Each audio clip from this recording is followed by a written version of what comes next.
ನಂಬಿಕೆಗೆ ಪಾತ್ರಳು ಇವಳು, ನಂಬಿದರೆ ಕೈ ಬಿಡಳಿವಳು.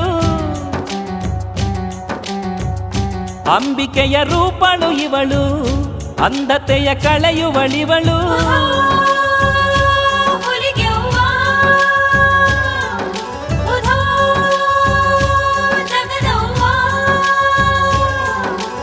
ಉಧೋ ಉಧೋ ಶ್ರೀ ಹುಲಿಗಿ ತಾಯಿ ಎಂದಾಗ ನಲಿಯುವಳು.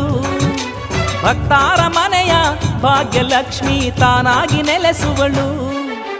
ಮರಳಿನ ಕೊಡವ ಗೈದವಳು,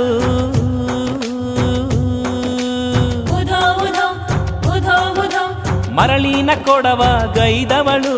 ಹಾವಿನ ಸಿಂಬಿಯ ಸುತ್ತಿದಳು, ಜಲವನ್ನು ತಂದವಳು, ಪತಿಯ ಪೂಜೆಗೆ ಒದಗಿದಳು. ಜಲವನ್ನು ತಂದವಳು, ಪತಿಯ ಪೂಜೆಗೆ ಒದಗಿದಳು.